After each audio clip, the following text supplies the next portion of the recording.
Obreiros da vida eterna, rasgando véus.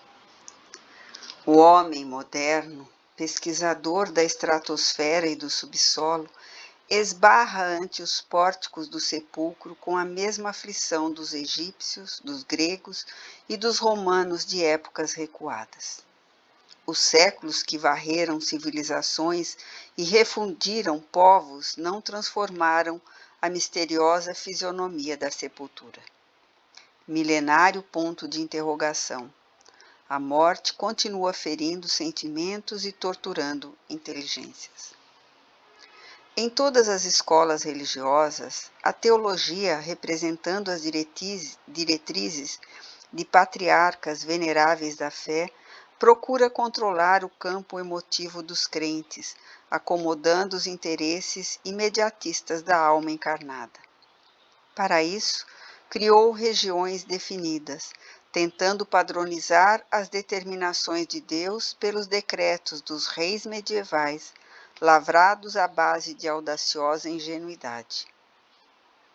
Indubitavelmente, províncias de angústia punitiva e dor reparadora existem nas mais variadas dimensões do universo, assim como vibram consciências escuras e terríveis nos múltiplos estados sociais.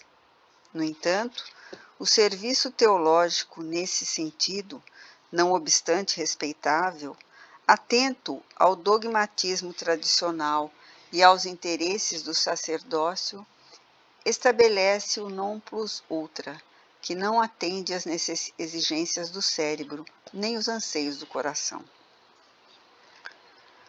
Como transferir imediatamente para o inferno a mísera criatura que se emaranhou no mal por simples influência da ignorância?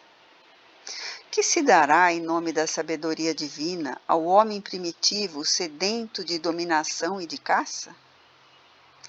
A maldição ou o alfabeto? Por que processo conduzir ao abismo tenebroso o espírito menos feliz que apenas obteve contato com a verdade no justo momento de abandonar o corpo? Dentro das mesmas razões, como promover ao céu em caráter definitivo o discípulo do bem que apenas se iniciou na prática da virtude? Que gênero de tarefa caracterizará o movimento das almas redimidas na corte celestial? Formar-se-iam apóstolos tão só para a aposentadoria compulsória? Como haver-se no paraíso o pai carinhoso cujos filhos fossem entregues a Satã? Que alegria se reservará a esposa dedicada e fiel que tem o esposo nas chamas consumidoras? Estaria a autoridade divina, perfeita e ilimitada, tão pobre de recursos, a ponto de impedir, além do plano carnal, o benefício da cooperação legítima que as autoridades falíveis e deficientes do mundo incentivam e protegem? Negar-se-iam possibilidades de evolução aos que atravessam a porta do sepulcro em plena vida maior, quando na esfera terrestre, sob limitações de várias ordens, há caminhos evolutivos para todas as formas e todos os seres? A palavra trabalho seria desconhecida nos céus quando a natureza terrena reparte missões claras de serviço com todas as criaturas da crosta planetária, desde o verme até o homem? Como justificar o inferno onde as almas gemessem distantes de qualquer esperança, enquanto entre os homens imperfeitos e ao influxo renovador do Evangelho de Jesus Cristo, as penitenciárias são hoje grandes escolas de regeneração e cura psíquica?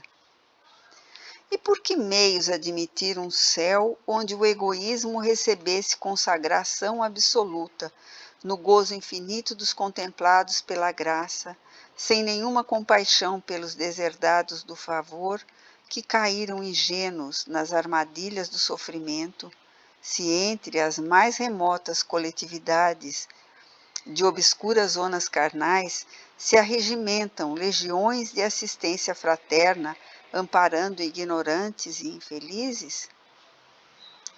São interrogações oportunas para os teólogos sinceros da atualidade. Não, contudo, para os que tentam conjugar esforços na solução do grande e endevassado problema da humanidade. O Espiritismo começou o inapreciável trabalho de positivar a continuação da vida além da morte, fenômeno natural do caminho de ascensão. Esferas múltiplas de atividade espiritual interpenetram-se nos diversos setores da existência.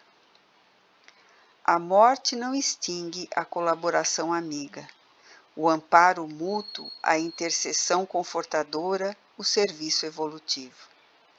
As dimensões vibratórias do universo são infinitas, como infinitos são os mundos que povoam a imensidade. Ninguém morre.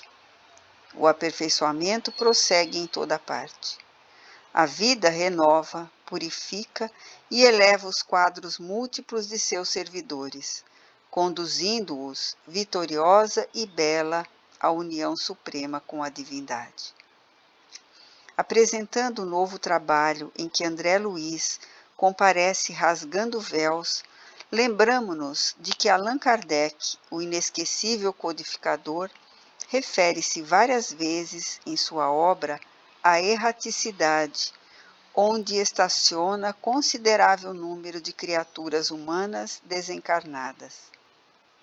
Acresce notar, todavia, que transferir-se alguém da esfera carnal para a erraticidade não significa ausentar-se da iniciativa ou da responsabilidade, nem vaguear um turbilhão aéreo sem diretivas essenciais. No mesmo critério, observaríamos os que renascem no plano denso como pessoas transferidas da vida espiritual à materialidade, não simbolizando semelhante figura qualquer imersão inconsciente e estúpida nas correntes carnais. Como acontece aos que chegam à crosta da terra, os que saem dela encontram igualmente sociedades e instituições, templos e lares, onde o progresso continua para a frente e para o alto. No limiar deste livro, portanto, cumpre-nos declarar que André Luiz procurou fornecer algumas notícias das zonas de erraticidade que envolvem a crosta do mundo em todas as direções, comentando os quadros emocionais que se transportam do ambiente obscuro para esferas imediatas às cogitações e paixões humanas. Mais uma vez, esclarece que a morte é campo de sequência, sem ser fonte milagreira, que aqui ou além o homem é fruto de si mesmo, e que as leis divinas são eternas organizações de justiça e ordem, equilíbrio e evolução. Naturalmente, a estranheza visitará os companheiros menos avisados, e o sorriso irônico surgirá sem dúvida na boca, quase sempre brilhante, dos impenitentes e incorrigíveis. Não importa, porém, Jesus, que é o Cristo de Deus, recebeu manifestações de sarcasmo, da ignorância e da leviandade. Por que motivo nós outros, simples cooperadores de outro mundo, teríamos de ser inatingíveis? Prossigamos, pois, no serviço da verdade e do bem, cheios de otimismo e bom ânimo, a caminho de Jesus, com Jesus. Emmanuel. Pedro Leopoldo, Minas Gerais, 25 de março de 1946.